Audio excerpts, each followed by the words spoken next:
Good morning class. আশা করি তোমরা সকলে খুব ভালো আছো। Welcome to right smart academy.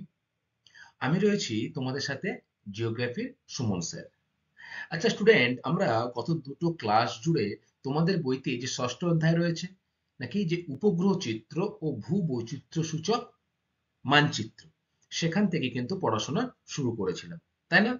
সেখানে কিন্তু আমরা কতগুলি বিষয় সম্পর্কে বিস্তারিত জেনেছি। সেই বিষয়গুলো কি কি বলতো? উপগ্রহ চিত্র কাকে বলে এটা জেনেছি। তারপর কি জেনেছি? তারপর জেনেছি যে উপগ্রহ চিত্রে সংগ্রহের যে উপাদানগুলি কি কি, সেই সম্পর্কে জেনেছি। এছাড়া আমরা জেনেছি যে রিমোট সেন্সিং কাকে বলে, তাই না? আর জেনেছি দূর সংবেদনে ব্যবহৃত যে বিভিন্ন কৃত্রিম উপগ্রহ রয়েছে, কোন দেশ কোন কৃত্রিম উপগ্রহ ব্যবহার করে সেই সম্পর্কে জেনেছি। এছাড়া কিভাবে এই দূর সংবেদনের ব্যবস্থার মাধ্যমে চিত্র তোলা হয় সেটা জেনেছি।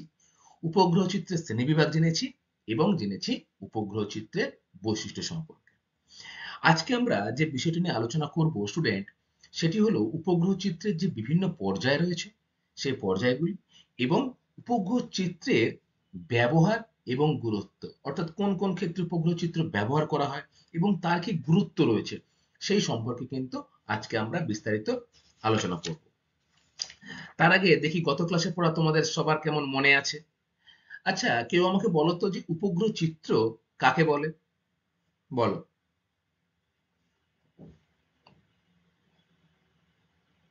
Very good. নাকি যে মহাকাশে প্রেরিত বিভিন্ন যে কৃত্রিম উপগ্রহ রয়েছে, যে সেন্সর বা ক্যামেরা তা থাকে, তার সাহায্যে পৃথিবীর যে বিভিন্ন তথ্য সংগ্রহ করে, তাকে আমরা কি বলবো? উপগ্রহ চিত্র। এই উপগ্রহ চিত্র কিন্তু কি না সংখ্যার আকারে পাওয়া যায় এবং সেটিকে কম্পিউটারের মাধ্যমে চিত্রায়িত করা হয়, তাই না? তাহলে উপগ্রহ চিত্র কি না মহাকাশে প্রেরিত যে কৃত্রিম উপগ্রহের সেন্সর বা ক্যামেরা থাকে, তার দ্বারা কিন্তু বিভিন্ন তথ্য সংগ্রহ করে চিত্ররূপে প্রস্তুত করাকে আমরা কি বলবো? উপগ্রহ চিত্র। আচ্ছা, উপগ্রহ চিত্র তো কাকে বলে তোমরা বললে, বলো তো রিমোট সেন্সিং বা দূর সংবেদন কাকে বলে? খুব সহজ, বলো।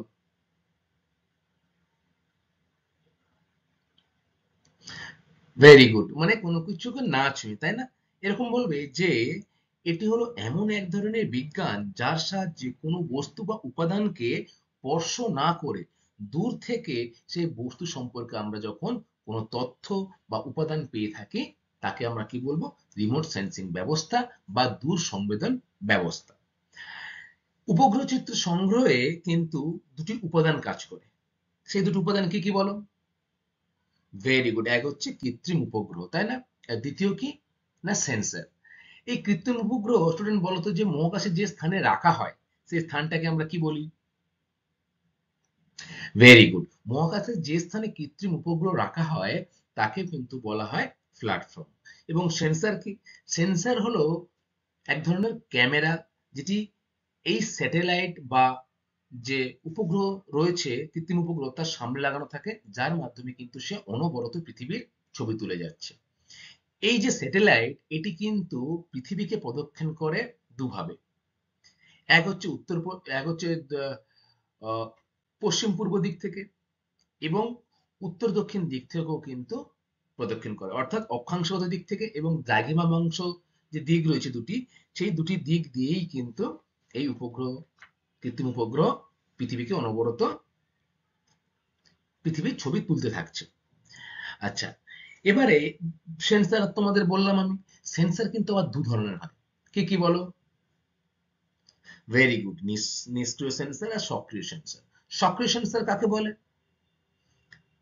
ভেরি গুড, যে সৌরশক্তির উপস্থিতিতে ছবি তোলা হয়, তাই না? দেখো, যে সেন্সর সৌরশক্তির উপর নির্ভর না করে নিজ দেহ থেকে বিদ্যুৎ তরঙ্গ বা বিদ্যুৎ চুম্বকীয় তরঙ্গ প্রতিফলিত করে ছবি তুলতে পারে, তাকে কিন্তু বলা হয় সক্রিয় সেন্সর। আর নিষ্ক্রিয় সেন্সর তোমরা বললে যে সৌরশক্তি উপর নির্ভর করে যে ছবি তোলা হয় তাকে বলা হয় নিষ্ক্রিয়।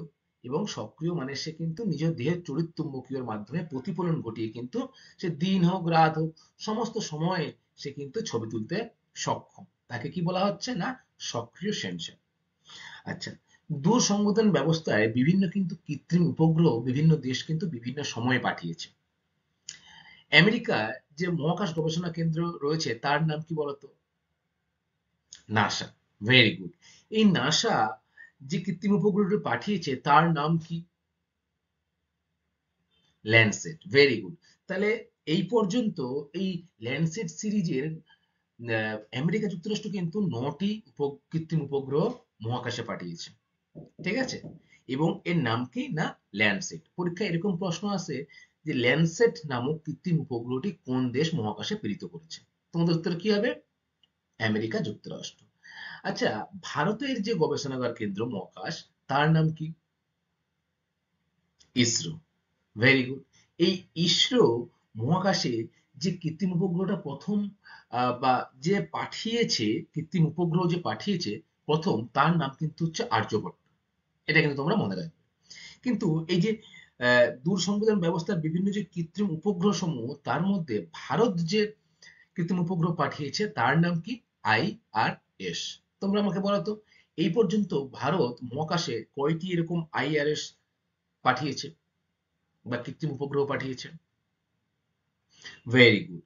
এখনো পর্যন্ত ভারত কিন্তু 32টি IRS অর্থাৎ কৃত্রিম উপগ্রহ কিন্তু মহাকাশে প্রেরিত করেছে। মনে থাকবে? আচ্ছা, ভেরি গুড। বলো তো স্টুডেন্ট, যে উপগ্রহ চিত্রকে যে শ্রেণীবিভাগ, উপগ্রহ চিত্রকে কয় ভাগে ভাগ করা যায় কি কি? মূলত 3 ভাগে ভাগ করা যায়। Very good. কি কি? এক হয় সাদা কালো উপগ্রহ চিত্র, এগুলো কিন্তু গত ক্লাসে আমরা ছবি সহ আলোচনা করেছিলাম। দ্বিতীয় কি? না ধূসর উপগ্রহ চিত্র। এবং 3 নম্বর যে ভাগটা রয়েছে সেটি হলো কিন্তু বহু বর্ণালী উপগ্রহ চিত্র। এই বহু বর্ণালী উপগ্রহ চিত্রকে কিন্তু আবার দুটি ভাগে ভাগ করা যায়। এক কি? ট্রু কালার কম্পোজিশন অর্থাৎ প্রকৃত রঙে উপস্থাপিত চিত্র। আর একটা হলো কিন্তু ফলস কালার কম্পোজিশন অর্থাৎ নির্দিষ্ট কালারে না, অন্য রং দিয়ে কিন্তু উপস্থাপনা করা হয়। তাহলে বহু বর্ণালী উপগ্রহ চিত্রকে দুই ভাগে ভাগ করা যাচ্ছে। কি কি? এক হচ্ছে ট্রু কালার কম্বিনেশন, আর একটা হচ্ছে কম্পোজিশন, আর একটা হচ্ছে কিন্তু ফলস কালার কম্পোজিশন। আচ্ছা, তোমরা আমাকে বলো তো স্টুডেন্ট, রিমোট সেন্সিং মানচিত্রে বিভিন্ন যে ছবির মাধ্যমে বা রঙের মাধ্যমে যে বিভিন্ন পৃথিবীর বস্তু দেখানো হয়, ধরো অরণ্য, অরণ্যকে কি কালারে উপস্থাপনা করা হয়? প্রকৃত কালার কি অরণ্যের? সবুজ কালার। মানচিত্রেও কিন্তু অরণ্যকে সবুজ চিত্রে প্রতিস্থাপিত করা হয়। কৃষিক্ষেত্রে বলতো কোন কালারে প্রতিস্থাপিত করা হয় এই স্যাটেলাইট ইমেজে? হলুদ রঙের। Very good. আচ্ছা, সমোন্নতি রেখা তোমরা নিশ্চয়ই শুনেছ, কোন স্থানের অবস্থান উচ্চতা নির্ণয় করতে সমোন্নতি রেখার প্রয়োজন। তাহলে সেই সমোন্নতি রেখা কোন কালারে উপস্থাপনা করা হয় এই রিমোট সেন্সিং বা দূর সংবেদন চিত্রে? বাদামি রঙের। Very good. যদি বলে যে সারা বছর জল থাকে এমন জলাশয় কোন রঙে দেখানো হয়? প্রকৃত কালার কি? নীল। তাহলে নীল রঙেই কিন্তু সেগুলো দেখানো হয়। স্টুডেন্ট, আমরা গত ক্লাসে দূর সংবেদন ব্যবস্থার সুবিধা এবং অসুবিধা দুটোই কিন্তু পড়েছিলাম, তাই না? সুবিধাগুলি কি কি বলতো? এক নম্বর কি হবে? ভেরি গুড, যে সংগৃহীত তথ্য কিন্তু বাস্তবের সাথে যথেষ্ট মিল পাওয়া যায়, তাই না?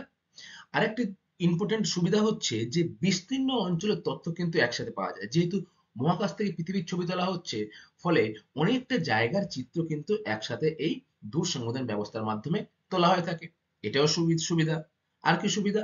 যে এই যে তথ্যগুলি সেগুলো ডিজিটাল আকারে কিন্তু আসে এবং কম্পিউটারের মাধ্যমে তা সহজে কিন্তু বিশ্লেষণ করা যায়, তাই না?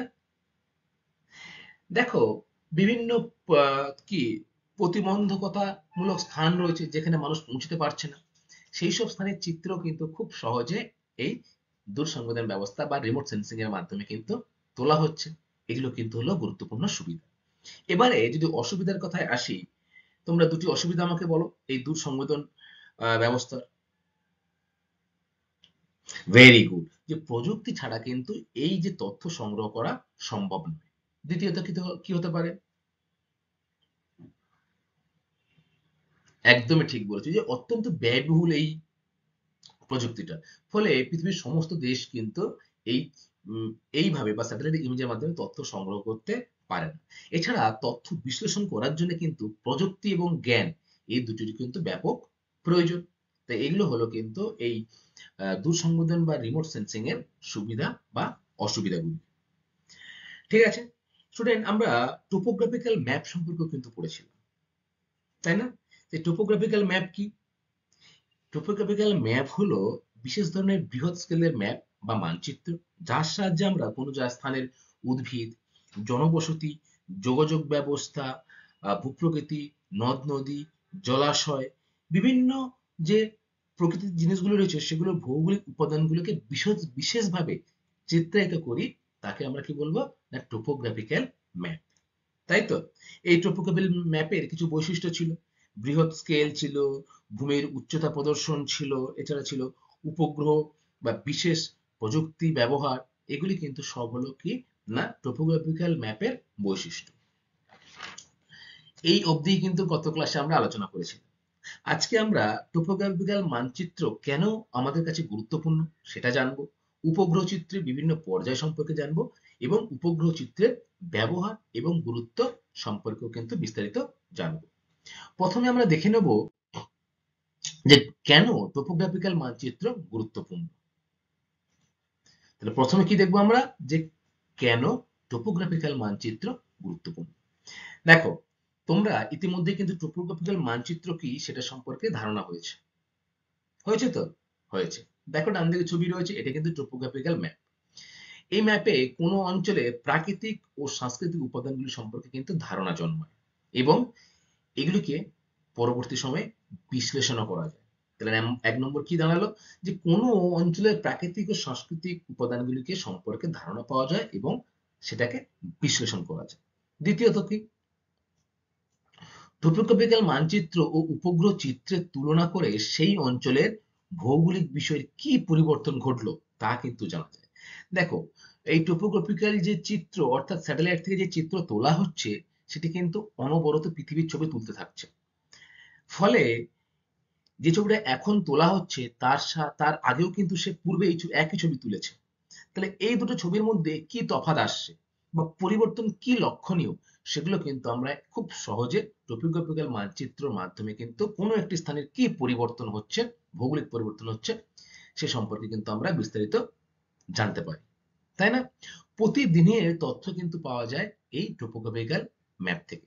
অর্থাৎ 2 মাস, 5 মাস, 1 বছর আগেও যে ভূমিরূপ ছিল বা এখন কেমন আছে সেই পরিবর্তনও কিন্তু এই টোপোগ্রাফিক্যাল ম্যাপের সাহায্যে আমরা খুব সহজেই জানতে পারি, তাই তো? এই দুটি কিন্তু হলো গুরুত্বপূর্ণ কেন আমরা টোপোগ্রাফিক্যাল ম্যাপ ব্যবহার করব। দেখো আর কি রয়েছে, 3 নাম্বার, অঞ্চলের উন্নয়নের পরিকল্পনা করার সময় সড়ক ও রেলপথ নির্ণয়, আবাসন তৈরি এই মানচিত্রের দরকার হয়। ধরো কোনো একটি শহর অঞ্চল বা গ্রাম অঞ্চলের মধ্যে দিয়ে আমি সড়কপথ তৈরি করব বা রেলপথ তৈরি করব, তাহলে আমি কিন্তু সেই স্যাটেলাইট ইমেজের মাধ্যমে খুব সহজেই পুরো জায়গাটার একটা মানচিত্র পেয়ে যাচ্ছি এবং কোন স্থান থেকে গেলে সড়ক ও রেলপথ নির্ণয় করা যাবে। কারোর বাড়ি রয়েছে, ঘর রয়েছে বা অন্য কোনো চাষবাসের ক্ষেত্র রয়েছে, তার উপর দিয়ে তো আমি আর সড়কপথ তৈরি করতে পারি না নতুন বা রেলপথ নতুন তৈরি করতে পারি না। ফলে কোন স্থান দিয়ে নিয়ে গেলে কারোর কোনো সমস্যা হবে না সেগুলো কিন্তু এই স্যাটেলাইট ইমেজের মাধ্যমে খুব সহজেই করা যায়। দেখো এখানে তোমরা ছবিতে, এই যে ছবি, এখানে এই যে রাস্তাঘাট তৈরি করা বা রেল লাইন তৈরি করা, এগুলো কোথা থেকে কিভাবে যাবে বা রোড কিভাবে তৈরি হবে, কোন এলাকা দিয়ে যাবে সেটা কিন্তু এই স্যাটেলাইট ইমেজের মাধ্যমে প্রস্তুত করা হয়ে থাকে। 4 নম্বর কি রয়েছে, সম্পদ সংরক্ষণে অর্থাৎ বনভূমি সংরক্ষণ, ভূমিক্ষয় রোধ ইত্যাদি এর গুরুত্ব খুব বেশি। কোন স্থান দুর্গম স্থান, জঙ্গলের মধ্যে, সেখানে হয়তো মানুষ যেতে পারছে না বা কিছু, সেইখানে সম্পদ আমি কিভাবে সংরক্ষণ করব বা বনভূমি আগে কি ছিল, পরবর্তী সময়ে কেমন তার রূপ হচ্ছে বা কোনো বনভূমির পরিবর্তন হচ্ছে কিনা, এই সব গুরুত্বপূর্ণ বিষয়গুলো বিশ্লেষণ করার জন্য কিন্তু স্যাটেলাইট ইমেজের খুব প্রয়োজন হয়, তাই না? দেখো এখানে ছবিতে তোমরা দেখলেই বুঝতে পারবে। দেখো নিচে যে ছবিটা রয়েছে, দেখো এগুলো কিন্তু সব বনভূমি, কিন্তু এইটুকু জায়গায় দেখো বনভূমিটা প্রায় ধ্বংস হয়ে গেছে, ফলে সম্পদ কিন্তু নষ্ট হচ্ছে, তাই না? তাহলে সেই স্থানে আমরা চিহ্নিত করতে পারছি ম্যাপ দেখে যে কোন স্থানে বনভূমিটা নেই এবং এটি কিন্তু সঠিক তথ্য দেয়। ফলে এই স্যাটেলাইট ইমেজের উপর কিন্তু আমরা পুরোপুরি ভরসা করতে পারি। তাই এর গুরুত্ব কিন্তু অনেকটাই বেশি। 5 নম্বর, সামরিক প্রয়োজনে এর গুরুত্ব খুব বেশি। তাই সামরিক ক্ষেত্রে দেশের সীমান্তবর্তী অঞ্চলের টোপোগ্রাফিক্যাল মানচিত্র সহজে পাওয়া যায় না। দেখো, সামরিক ক্ষেত্র মানে যেখানে সেনাবাহিনী থাকবে, দেশকে রক্ষা করার জন্য সীমান্তবর্তী অঞ্চলে দেখবো অনেক জওয়ান বা সেনারা কিন্তু পাহারা দেয়। সেই সব স্থানে যদি আমরা টোপোগ্রাফিক্যাল ম্যাপ সবাই পেয়ে যায়, তাহলে কিন্তু কোন স্থান থেকে আহ, যুদ্ধ করতে সুবিধা হবে এইগুলো কিন্তু অন্য দেশের হাতে চলে যায়। তাই টোপোগ্রাফিক্যাল ম্যাপ কিন্তু যেগুলো সীমান্তবর্তী অঞ্চল, সেখানে কিন্তু সবার হাতে কিন্তু এই টোপোগ্রাফিক্যাল মানচিত্রটা দেওয়া হয় না। কেবল সামরিক ক্ষেত্রেই এটা প্রয়োজন করা হয় বা ব্যবহার করা হয়, এবং সামরিক ক্ষেত্রে এর গুরুত্ব কিন্তু অপরিসীম। যে অঞ্চল পার্বত্য অঞ্চলে ঢাকা, সেখানে যদি আমি মানুষ যেতে পারছি না, বা উম, আহ, পার্শ্ববর্তী কোনো দেশ কি ব্যবস্থা নিচ্ছে যুদ্ধ করার জন্য বা অন্য কিছু ক্ষেত্রে, সেখানে কিন্তু আমরা স্যাটেলাইট ইমেজের মাধ্যমে খুব সহজেই জানতে পারবো যে ওখানে কিরকম ভূমিরূপ পরিবর্তন হচ্ছে বা কিরকম তারা প্রস্তুতি নিচ্ছে, সেই সম্পর্কে কিন্তু খুব সহজেই ধারণা তৈরি হয়। তাহলে স্যাটেলাইট ইমেজ বা টোপোগ্রাফিক্যাল মানচিত্র, সেই টোপোগ্রাফিক্যাল মানচিত্র কিন্তু গুরুত্ব সামরিক ক্ষেত্রেও কিন্তু অনেকটা রয়েছে। যেমন সম্পদ সংরক্ষণে রয়েছে, উন্নয়ন অর্থাৎ সড়ক পরিবহন, রেলপথ তৈরিতে, ঘরবাড়ি নির্মাণে রয়েছে, ঠিক তেমনি সামরিক ক্ষেত্রেও কিন্তু টোপোগ্রাফিক্যাল ম্যাপের গুরুত্ব অপরিসীম। বুঝতে পেরেছো? আচ্ছা, এরপরে আমরা পড়বো যে ভূবৈচিত্র্য, যে স্কেল, এই যে মানচিত্র তৈরি হচ্ছে তার স্কেলটা কিভাবে তৈরি হয়। ভূবৈচিত্র্য সূচক মানচিত্রে বিভিন্ন স্কেলের ব্যবহার। কি না, ভূবৈচিত্র্য সূচক মানচিত্রে বিভিন্ন স্কেলের ব্যবহার। দেখো, স্কেল অনুযায়ী মানচিত্র ছোট ও বড় হয়। অর্থাৎ কোনো জায়গায় ছোট্ট করে আমি তার ভূমিরূপটাকে দেখাবো, বা সেই স্থানের জনবসতি বা সেই স্থানের খুব অল্প অঞ্চলের মধ্যে দেখাবো, তখন কিন্তু মানচিত্রের স্কেলটা বড় হয়। আবার যখন অনেকটা অঞ্চলে দেখাবো মানচিত্র, তখন সেই জায়গার মানচিত্র স্কেলটা কিন্তু ছোট হয়। ঠিক আছে? দেখো, তাই ভূবৈচিত্র্য সূচক মানচিত্র নির্মাণ করা হয়েছে বিভিন্ন স্কেলের সাহায্যে। কি কি স্কেল? বৃহৎ স্কেল হতে পারে, মাঝারি স্কেল হতে পারে, ক্ষুদ্র স্কেলও কিন্তু হতে পারে। এই তিনটি ভাবে কিন্তু মানচিত্র উপস্থাপনা করা হয়। তোমরা ইতিমধ্যে সার্ভে অফ ইন্ডিয়া নামটা শুনেছ। বলতো, সার্ভে অফ ইন্ডিয়ার সদর দপ্তর কোথায় রয়েছে? ভেরি গুড, উত্তরাখণ্ডের দেরাদুন। দেখো, ভারতের প্রাচীনতম এই বিজ্ঞান সংস্থা টোপোগ্রাফিক্যাল মানচিত্র কিন্তু প্রস্তুত করে। তাহলে সার্ভে অফ ইন্ডিয়ার কাজ কি? না, টোপোগ্রাফিক্যাল যে মানচিত্র রয়েছে সেটাকে প্রস্তুত করা। এবং এর সদর দপ্তর কিন্তু রয়েছে কোথায়? না, উত্তরাখণ্ডের দেরাদুনে। কলকাতার প্রাগ সিটিও কিন্তু এর একটি শাখা রয়েছে, অর্থাৎ সার্ভে অফ ইন্ডিয়ার একটি শাখা কিন্তু আমাদের যে শহর কলকাতা, সেখানেও কিন্তু রয়েছে। এই সার্ভে অফ ইন্ডিয়া প্রকাশিত করে মানচিত্র।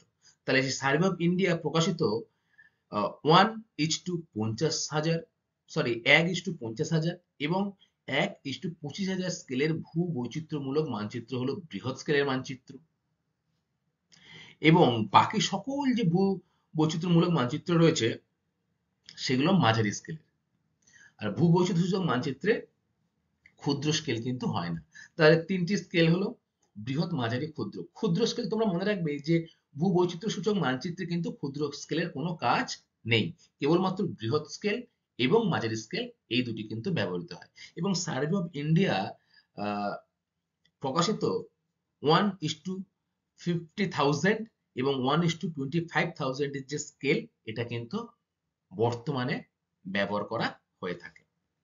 দেখো, এই যে ম্যাপ, এই ম্যাপের এখানে নিচে লেখা আছে, দেখো আর এ, অর্থাৎ স্কেল 1:50,000 কিমি। তাহলে কি দাঁড়াচ্ছে না,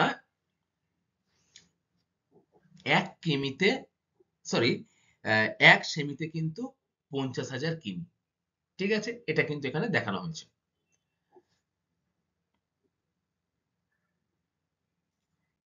আচ্ছা, এরপরে রয়েছে দেখো ভারতীয় সর্বপেক্ষ বিভাগ। অর্থাৎ এই ভারতীয় সর্বপেক্ষ বিভাগ মানে কি বলো? সার্ভে অফ ইন্ডিয়া বা এসআই। সার্ভে অফ ইন্ডিয়াকে বাংলায় কি বলা হয়? না, ভারতীয় সর্বেক্ষণ বিভাগের টোপোগ্রাফিক্যাল মানচিত্র। জরিপ কাজের মাধ্যমে মানচিত্র নির্মাণের জন্য ভারতীয় সর্বেক্ষণ বিভাগ বা সার্ভে অফ ইন্ডিয়া ভারতীয় উপমহাদেশকে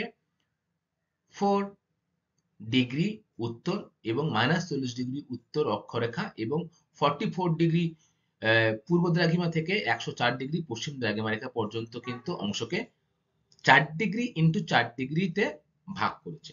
তাহলে এই যে ভারতীয় উপমহাদেশ রয়েছে এটা ভারতবর্ষ। উপমহাদেশ গুলো কি? অর্থাৎ পাকিস্তান, আফগানিস্তান, নেপাল, ভুটান, বাংলাদেশ, মায়ানমার, চীন, এই যে অংশগুলো রয়েছে ভারতের কি না, এগুলো উপমহাদেশ। ভারত মাঝখানে রয়েছে এবং তার চারিদিকে এই দেশগুলি রয়েছে। এই উপমহাদেশগুলিকে রিপ্রেজেন্ট করার জন্য 4° উত্তর থেকে -40° অক্ষরেখা। অর্থাৎ দেখো অক্ষরেখা কোনগুলি? অক্ষরেখা কিন্তু হচ্ছে এইগুলি, তাই না? এই যে রেখাগুলি রয়েছে এগুলো কিন্তু অক্ষরেখা। অর্থাৎ এখান থেকে দক্ষিণ থেকে যে উত্তর এই দিকে কত না 4° উত্তর থেকে -40° উত্তর, এবং দ্রাঘিমা রেখা কোনগুলি? এইগুলি, তাই তো? এই দাগের রেখা কত না 44° পূর্ব থেকে কত 104° পূর্ব দ্রাঘিমা রেখা পর্যন্ত বিস্তৃত। 4° ইন্টু 4° কেটে কিন্তু ভাগ করা হয়েছে। তাহলে পরীক্ষায় যদি প্রশ্ন আসে যে ভারতীয় সর্বেক্ষণ বিভাগে টোপোগ্রাফিক্যাল মানচিত্রে গ্রিডগুলিকে কত ডিগ্রিতে ভাগ করা হয়েছে, তো তোমাদের উত্তর কি হবে? 4° ইন্টু 4° গ্রিডে কিন্তু ভাগ করা হয়েছে। আচ্ছা, দেখো মোট গ্রিডের সংখ্যা 135টি। তাহলে এই যে গ্রিডগুলো রয়েছে এইগুলো এর সংখ্যা কতগুলো? 135টি, এবং প্রত্যেকটি গ্রিডের একটি সংখ্যামান দেওয়া হয়। অর্থাৎ এই দেখো সংখ্যামানগুলো এ বি সি ডি এরকম করে কিন্তু 135টি যে গ্রিড রয়েছে তার কিন্তু সংখ্যামান রয়েছে। গ্রিড সমুদ্র বা জলভাগে পড়লে তার সংখ্যা কিন্তু দেওয়া হয় না, তাই প্রকৃত গ্রিডের সংখ্যামান হলো কিন্তু 106টি। মনে থাকবে 1 থেকে 106টি হচ্ছে প্রকৃত সংখ্যার গ্রিড। দেখো এদিকে রয়েছে আরব সাগর, এদিকে রয়েছে বঙ্গোপসাগর। তাহলে এই বঙ্গোপসাগর, আরব সাগর আর নিচের দিকে রয়েছে ভারত মহাসাগর। এইখানে যে গ্রিডগুলো পড়ছে সেই গ্রিডগুলোকে কিন্তু ধরা হয় না। তাই টোটাল 135টি গ্রিডের মধ্যে প্রকৃত গ্রিডের সংখ্যা কত না 106টি। আচ্ছা, এরপরে দেখো ভারতীয় সর্বেক্ষণ বিভাগের তৈরি বিভিন্ন স্কেলের ভূ বৈচিত্র্যসূচক মানচিত্র হলো। তাহলে সার্ভে অফ ইন্ডিয়া কিন্তু বিভিন্ন রকম এরকম স্কেল তৈরি করেছে বা সিট তৈরি করেছে। সেই সিটগুলি কি কি? এক হয় মিলিয়ন সিট, দুই হয় কি না degree sheet, half inch sheet, তারপরে হয় কি না ইঞ্চি সিট। এগুলো কিন্তু সব সার্ভে অফ ইন্ডিয়া তৈরি করেছে। এই 4টি সিট সম্পর্কে আমরা পড়বো। প্রথমে আমরা দেখব যে মিলিয়ন সিট কি। 4° ইন্টু 4° ব্যবধানে যে মানচিত্র প্রস্তুত করা হয় তাকে বলা হয় মিলিয়ন সিট। ভেরি ইম্পর্টেন্ট, তোমরা মুখস্থ করবে। তাহলে 4° ইন্টু 4° সিটে যে মানচিত্র প্রস্তুত করা হয় তাকে বলা হয় মিলিয়ন সিট। দেখো এই যে এইটা একটু আগেই বললাম যে টোটাল 106টি গ্রিড রয়েছে প্রকৃতপক্ষে, এবং এই যে গ্রিডগুলোকে কত ডিগ্রিতে ভাগ করা হয়েছে না 4° ইন্টু 4°তে। তাহলে 4° ইন্টু 4°তে ব্যবধানে যে মানচিত্র প্রস্তুত করা হয় তাকে কি বলা হয়? Million sheet. এই মানচিত্রের স্কেল হলো 1 ইঞ্চিতে 16 মাইল বা 1 সেমিতে 10 কিমি।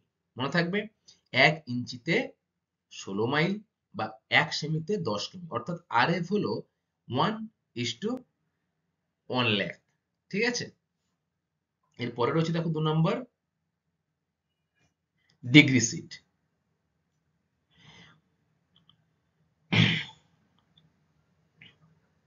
ডিগ্রি সিট কি না 4x4 সিটকে 16টি ভাগে ভাগ করে এ থেকে পি পর্যন্ত অক্ষর দ্বারা সূচিত হয়, যেমন 56A 56B ইত্যাদি।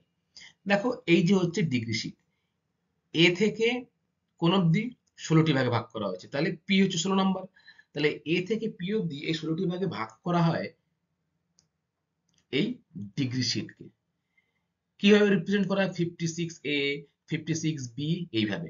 এই মানচিত্রের স্কেল হলো 1 ইঞ্চিতে 4 মাইল বা 1:25,3440। আচ্ছা, যদি মেট্রিক পদ্ধতির স্কেল হয় তাহলে সেটা হবে 1:2,50,000। মনে থাকবে? তাহলে ডিগ্রি সিট কত ভাগে ভাগ করা যায়? 16টা সিটে। কোন অব্দি অক্ষর থাকে? এ থেকে পি অব্দি। এবং মেট্রিক পদ্ধতির স্কেল কত? 1:2,50,000। এরপরে দেখে রয়েছে হাফ ইঞ্চি সিট। ডিগ্রি সিটকে আবার 30 সেকেন্ড ইন্টু 30 সেকেন্ড ব্যবধানে 4টি ভাগে ভাগ করে হাফ ইঞ্চিতে 1 মাইল স্কেলে যে মানচিত্র প্রস্তুত করা হয় তাকে বলা হয় কিন্তু হাফ ইঞ্চি সিট। অর্থাৎ এই যে ডিগ্রি সিট 16টা ছিল, এই 16টার এক এক টাকায় আবার কিন্তু 4টে করে ভাগ করছে। 30 মিনিট ইন্টু 30 মিনিট করে। দেখো একটা সিটকে 16টার যে একটা সিট ধরো শুধু এ, সেই একটা সিটকে কিন্তু 4টে ভাগে ভাগ করছে। মেট্রিক পদ্ধতিতে এই স্কেল হলো 1 সেমিতে 1 কিমি, অর্থাৎ এর আরএফ হলো 1:1 লাখ। মনে থাকবে? আচ্ছা, তারপরে 4 নম্বর রয়েছে দেখো ইঞ্চি সিট। প্রতিটি ডিগ্রি সিটকে 15 degree into 15 minute into 15 minute ব্যবধানে 16টি ভাগে ভাগ করা হয় এবং সংখ্যামান দেওয়া হয় কত না 1 থেকে 16 পর্যন্ত। যেমন 56 p/1, p/2, p/3 এরকম করে 1 থেকে 16 পর্যন্ত কিন্তু মান দেওয়া হয়। এটি হলো ইঞ্চি সিট, যার স্কেল 1 ইঞ্চিতে 1 মাইল, অর্থাৎ মেট্রিক পদ্ধতিতে কিন্তু 1:50,000। 1 সেমিতে 500 মিটার বা হাফ কিমি ধরে এই মানচিত্র তৈরি করা হয়। তাহলে এটা হলো কি ইঞ্চি সিট। 1, 2, 3 করে করে কিন্তু 15 মিনিট ইন্টু 15 মিনিট করে ভাগ করা হয় কাকে না ডিগ্রি সিটকে। মনে থাকবে? স্টুডেন্ট, এরপরে দেখো রয়েছে উপগ্রহ চিত্রের বিভিন্ন পর্যায়। দেখো উপগ্রহ চিত্র ব্যবস্থায় কিন্তু দুটি পর্যায় থাকে। কি কি পর্যায়? এক হচ্ছে তথ্য সংগ্রহ এবং দ্বিতীয় হচ্ছে যে তথ্য আমরা সংগ্রহ করলাম সেই তথ্যের বিশ্লেষণ করা, সংগৃহীত তথ্যের বিশ্লেষণ করা। তাহলে উপগ্রহ চিত্রের দুটি ভাগ কি কি? এক তথ্য সংগ্রহ আর দ্বিতীয় হচ্ছে তথ্যের বিশ্লেষণ করা। প্রথমে আমরা তথ্য সংগ্রহ কোন কোন পদ্ধতিতে হয় সেটা জানবো। দেখো তথ্য সংগ্রহ পদক্ষেপগুলি কি কি? এক নম্বর হলো কৃত্রিম উপগ্রহ প্রতিস্থাপন। তোমরা নিশ্চয়ই পড়েছিলে যে মহাকাশে যখন কৃত্রিম উপগ্রহ পাঠানো হয় তখন সেটি কোথায় রাখা হয়? প্ল্যাটফর্মে। Very good. দেখো মহাকাশে নির্দিষ্ট প্ল্যাটফর্মে কৃত্রিম উপগ্রহ প্রতিস্থাপন করা হয়। এই উপগ্রহে থাকে ক্যামেরা বা সেন্সর। সেন্সর এর কার্যকারিতা তথ্য সংগ্রহ করে কিন্তু খুবই গুরুত্বপূর্ণ তথ্য সে পৃথিবীতে পাঠায়। দেখো এখানে এই যে একটা ধরো স্যাটেলাইট এই উপগ্রহ চিত্র, এর মাধ্যমে কি হচ্ছে আমি দেখতে পাবো যে তথ্যটা পাচ্ছি যে কোন কোন অঞ্চলে বন্যা হয়েছে এবং সেই তথ্য কিন্তু বিশ্লেষণ করে আমি কিন্তু তার জন্য পরবর্তী পদক্ষেপ গ্রহণ করতে পারবো, তাই না? তাহলে উপগ্রহ চিত্রের গুরুত্ব কিন্তু আমাদের কাছে অপরিসীম। আবার কৃত্রিম উপগ্রহ প্রতিস্থাপন হচ্ছে দেখো এইভাবে, কোন একটা স্থানে কৃত্রিম উপগ্রহ প্রতিস্থাপিত হচ্ছে, সেই স্থানটার নাম প্ল্যাটফর্ম এবং সেখান থেকে কিন্তু সে পৃথিবীর অনবরত ছবি তুলছে সেন্সরের মাধ্যমে। মনে থাকবে? আচ্ছা, এরপর দ্বিতীয় কি রয়েছে? তথ্য সংগ্রহ। সূর্যের আলোক রশ্মির ভূপৃষ্ঠের বিভিন্ন উপাদান থেকে বিভিন্নভাবে প্রতিফলিত হয়। প্রতিফলিত তড়িৎচুম্বকীয় বিকিরণ ও তড়িৎচুম্বকীয় বর্ণালীর সাহায্যে কিন্তু সেন্সরের মাধ্যমে উপাদানগুলি সংগৃহীত হয়। আমরা কি পড়েছিলাম যে দূর সংবেদনে কিভাবে উপগ্রহ চিত্রের ছবি তোলা হয়? দুটি ভাগ পড়েছিলাম তো। একটা কি না তড়িৎচুম্বকীয় বিকিরণ, অর্থাৎ সূর্যের আলো পৃথিবীতে পড়ে বিকিরণ হয় এবং কি করে না তড়িৎচুম্বকীয় বিকিরণ করে কিন্তু তথ্য সংগ্রহ করে। দেখো এরকম কি সেন্সরও রয়েছে, সেন্সরের কাজও কিন্তু সেরকম। একটা সেন্সর কেবলমাত্র সূর্যের আলোতেই কাজ করছে, আবার একটা সেন্সর কি না দিন রাত যখন ইচ্ছা তখন কিন্তু সে কাজ করছে, যাকে কি বলা হয় সক্রিয় সেন্সর। ঠিক তেমনি এই তথ্য সংগ্রহের ক্ষেত্রে কিন্তু আহ, প্রতিফলিত তড়িৎচুম্বকীয় বিকিরণ এবং প্রতিফলিত বর্ণালী দুটোই কিন্তু কাজ করে। তৃতীয় কি? তথ্যের নথিভুক্তকরণ। কৃত্রিম উপগ্রহগুলি বিভিন্ন উপাদানের সংগৃহীত রাশিকে সংখ্যা বা ডিজিটাল আকারে নথিভুক্ত করে এবং ওই তথ্যই কিন্তু আমরা ব্যবহার করি। তাহলে এই যে কৃত্রিম উপগ্রহ ছবি তুলছে সেটা কিন্তু সংগৃহীত হচ্ছে কি রাশি তত্ত্বের মাধ্যমে ডিজিটাল ভাবে এবং সেটাকে কিন্তু সে নথিভুক্ত করে করছে আর আমরা সেটাকে কিন্তু ব্যবহার করে মানচিত্র তৈরি করছি, তাই তো? আচ্ছা, তারপরে হচ্ছে দেখো 2 নম্বর তথ্য বিশ্লেষণ। তাহলে প্রথমটা কি হলো বলো? তথ্য সংগ্রহ এবং দ্বিতীয় হচ্ছে তথ্যের বিশ্লেষণ। তথ্যের বিশ্লেষণ কি কি রয়েছে? কম্পিউটারের ব্যবহার। সংগৃহীত ডিজিটাল রাশি তথ্যকে কম্পিউটারের মাধ্যমে বিশ্লেষণ করা হয়। এক্ষেত্রে কম্পিউটারের বিশেষ কয়েকটি সফটওয়্যার কিন্তু প্রয়োজন হয়, যেমন আর্ক জিআইএস, কিউজিআইএস, গ্রেস জিআইএস প্রভৃতি হলো কিন্তু জিআইএস সফটওয়্যার। দেখো এখানে রয়েছে প্রথমে যে ছবিটা তোমরা দেখতে পাচ্ছ, এটা কিন্তু হলো আর্ক জিআইএস। এর কাজ কি? যে ডিজিটালি ভাবে রাশি তত্ত্বগুলোকে আহ, উপগ্রহ চিত্র উপগ্রহ কৃত্রিম উপগ্রহ পাঠাচ্ছে, সেটাকে কিন্তু কম্পিউটারের মাধ্যমে, এই সফটওয়্যারের মাধ্যমে কিন্তু জুড়ে সেটাকে একটা চিত্রে প্রস্তুত করা হচ্ছে। ঠিক আছে? তাহলে সফটওয়্যারের মাধ্যমে কিন্তু আমরা সেটাকে চিত্রে প্রস্তুত করছি এবং তারপরে কিন্তু আমরা মানচিত্র তৈরি করছি। দেখো এই যে 2 নম্বর, মানচিত্র তৈরি। উপগ্রহ চিত্র অসংখ্য তথ্যের ভারে ভারাক্রান্ত থাকে। ওই চিত্র থেকে প্রয়োজন অনুযায়ী বোধগম্য মানচিত্র তৈরি করা হয়, যা আমাদের কিন্তু বুঝতে সুবিধা হয়। অর্থাৎ অনেক তথ্য কিন্তু দেয়া থাকে উপগ্রহ চিত্রে, সেখান থেকে যেটা আমাদের বোধগম্য হবে সেটুকু কিন্তু আমরা বুঝে মানচিত্র তৈরি করি। দেখো এখানে মানচিত্র তৈরি হচ্ছে কিভাবে, বুঝতে পেরেছো? তাহলে কি হলো, যে তথ্য বিশ্লেষণ পর্যায়গুলি কি কি?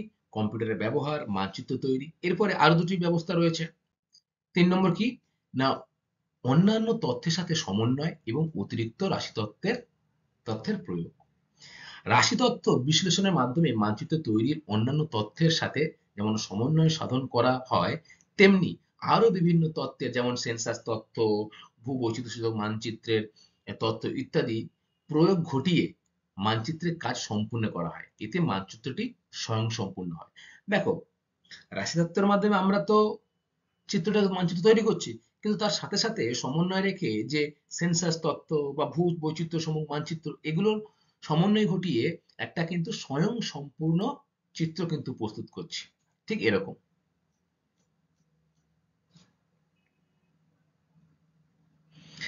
আচ্ছা, এরপরে 4 নম্বর কি রয়েছে? ব্যবহারের উপযোগী মানচিত্র। উপগ্রহ চিত্রের মূল উদ্দেশ্যই হলো তথ্যের সাহায্যে ব্যবহার উপযোগী মানচিত্র তৈরি করা। তাহলে আমরা যে তথ্য পাচ্ছি সেখান থেকে কম্পিউটারাইজড করে আমরা যে চিত্রটা পাচ্ছি সেটা যাতে ব্যবহার হয়। দেখো এই চিত্র থেকে আমরা কিন্তু স্পষ্টই বুঝতে পারছি এপারে কোনো সমুদ্র রয়েছে, সমুদ্রের তীরবর্তী অঞ্চল, যেখানে অনেক উদ্ভিদ রয়েছে, ঘরবাড়ি রয়েছে, রাস্তাঘাট রয়েছে, তাই না? তাহলে সেই তথ্যটা যাতে ব্যবহারের উপযোগী হয়, সেটা কিন্তু এই আহ, উপগ্রহ চিত্রের মাধ্যমে সেটা নিশ্চিত করা হয়। তাহলে এটা হলো কি না, উপগ্রহ চিত্রের বিভিন্ন পর্যায়।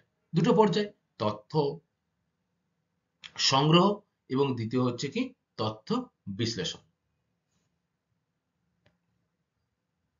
স্টুডেন্ট, এবারে আমরা জানবো যে উপগ্রহ চিত্রের ব্যবহার এবং গুরুত্ব সম্পর্কে।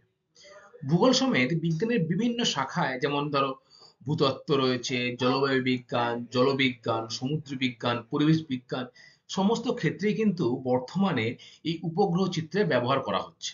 তাহলে কি জানলে, যে শুধু ভূগোল নয়, ভূগোলের সাথে সাথে অন্যান্য যে বিজ্ঞানগুলি রয়েছে সেখানেও কিন্তু এই উপগ্রহ চিত্রের ব্যবহার করা হচ্ছে। কোন কোন ক্ষেত্রে বেশি ব্যবহার করা হচ্ছে বা এর গুরুত্ব কি, সেটা কিন্তু আমরা আলোচনা করব। 1 নম্বর দেখো, কৃষি ও ভূমি ব্যবহার। কোথায় কি ধরনের ফসল উৎপন্ন হয় বা হেক্টর প্রতি উৎপাদন নির্ণয়, ভূমি ব্যবহারের মানচিত্র প্রস্তুত, বন্যা ও খরাপ্রবল এলাকা চিহ্নিতকরণ প্রভৃতি কাজ কিন্তু উপগ্রহ চিত্রের মাধ্যমে অনেকটা নিখুঁত ও সহজেই কিন্তু করা সম্ভব হয়। দেখো তোমরা ডান দিকের ছবি, কোন অঞ্চলের কৃষিকাজের উৎপাদন আমরা স্যাটেলাইটের মাধ্যমে নির্ণয় করতে পারি, বা কোন ফসল ভালো হচ্ছে কোন জায়গায় সেটাও কিন্তু নির্ণয় করতে পারি স্যাটেলাইট ইমেজের মাধ্যমে। আবার কোন স্থানের ভূমির ব্যবহার, অর্থাৎ ভূমিটা ক্ষয় পাচ্ছে বা ভূমিটা বন্যা অঞ্চল না খরা অঞ্চল, সেই এলাকাটা কিন্তু আমরা চিহ্নিত করতে পারি খুব সহজেই। কিসের মাধ্যমে? না উপগ্রহ চিত্রের মাধ্যমে। তাহলে 1 নম্বর যে পয়েন্টটা হলো সেটি কিন্তু হলো যে কৃষি ও ভূমির ব্যবহার। মনে থাকবে? আচ্ছা, এরপরে দেখো 2 নম্বর রয়েছে যে জলসম্পদ, ভৌমজলের মানচিত্র তৈরি, জলাভূমির মানচিত্র তৈরি, মৃত্তিকা ক্ষয় অঞ্চলে চিহ্নিত কাজ করতে গেলে কিন্তু এই উপগ্রহ চিত্রের ব্যবহার রয়েছে এবং গুরুত্ব রয়েছে। তাহলে জলসম্পদের ক্ষেত্রেও কিন্তু দেখবে ওই উপগ্রহ চিত্রের ব্যবহার করা হচ্ছে। কোন কোন ক্ষেত্রে? জলাভূমির মানচিত্র তৈরি করতে এবং মৃত্তিকা ক্ষয় চিহ্নিতকরণের ক্ষেত্রেও কিন্তু ব্যবহার করা হচ্ছে এই উপগ্রহ চিত্র। দেখো এই অঞ্চলের মৃত্তিকা বা জলসম্পদ কতটা স্থান জুড়ে রয়েছে বা জলাভূমির মানচিত্র তৈরি করতে কিন্তু ব্যবহার হচ্ছে। 3 নম্বর কি? বনভূমি। বনভূমির অবস্থান বা প্রকৃতির মানচিত্র তৈরি, বনভূমি ধ্বংসের পরিমাণ ও পরিবর্তন উপগ্রহ চিত্রের মাধ্যমে কিন্তু করা হচ্ছে। অর্থাৎ মানচিত্র বনভূমি আগে কেমন ছিল, এখন কেমন হচ্ছে, এই যে পরিবর্তনগুলি কিন্তু খুব সহজেই আমরা উপগ্রহ চিত্রের মাধ্যমে ধরে ফেলছি, তাই তো? আচ্ছা, 3 নম্বর। 4 নম্বর কি? যে বৈচিত্র্য সূচক মানচিত্র অঙ্কন। অক্ষরেখা ও দাগের রেখা ধরে নির্দিষ্ট স্কেলে তখন অতি অল্প সময়ে ভূবৈচিত্র্য সূচক মানচিত্র কিন্তু অঙ্কন করা সম্ভব হচ্ছে।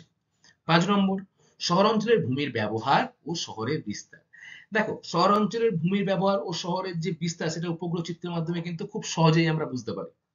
এবং পরবর্তী সময়ে কি পরিকল্পনা করলে শহরের পরিবেশ দূষণ থেকে রোধ করা থেকে শুরু করে কিভাবে ভূমির ব্যবহার করা যায় সেটি কিন্তু স্যাটেলাইট ইমেজের মাধ্যমে বা উপগ্রহ চিত্রের মাধ্যমে কিন্তু সহজেই বোঝা যায়।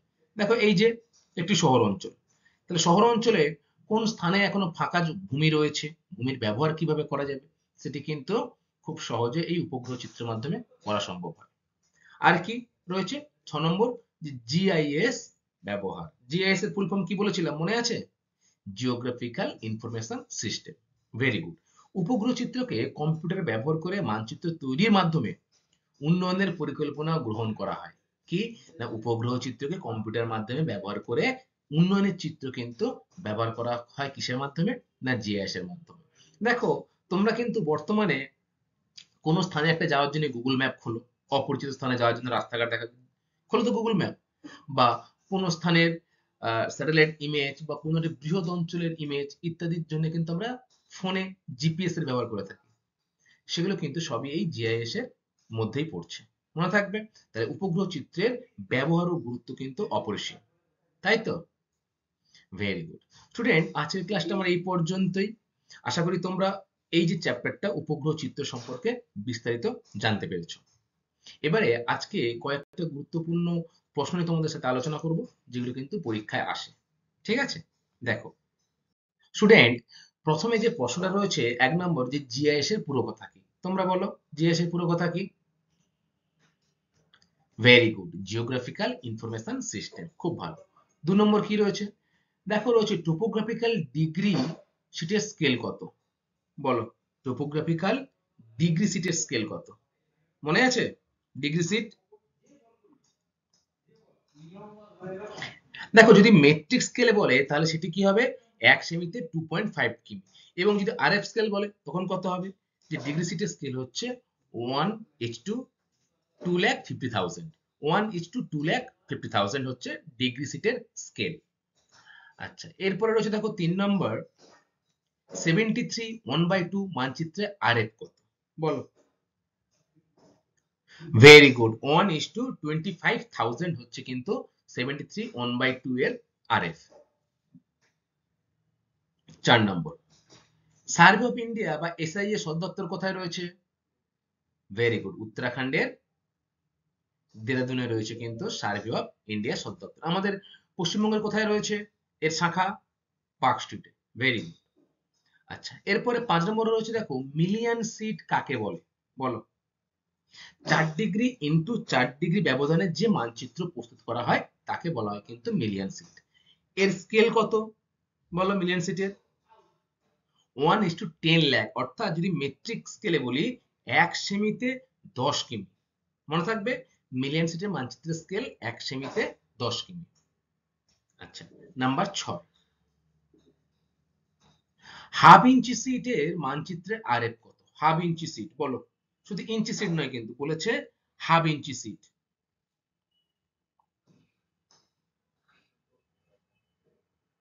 ভেরি গুড, আরএফ স্কেল কিন্তু হচ্ছে 1:1 লাখ। আর যদি বলে মেট্রিক স্কেল তাহলে কত হবে? 1 সেমিতে 1 কিমি। আচ্ছা, সাথে দাগ কি রয়েছে?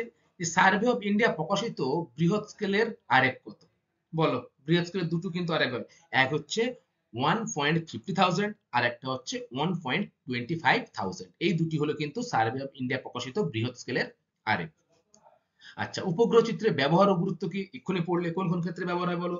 কৃষি ও ভূমি ব্যবহারের ক্ষেত্রে, জলসম্পদ, বনভূমি, তারপরে শহর অঞ্চলের ভূমির ব্যবহার ও শহরের বিস্তার, জিআইএস এর ব্যবহার ইত্যাদি ক্ষেত্রে কিন্তু উপগ্রহ চিত্র ব্যবহার ও গুরুত্ব অপরিসীম।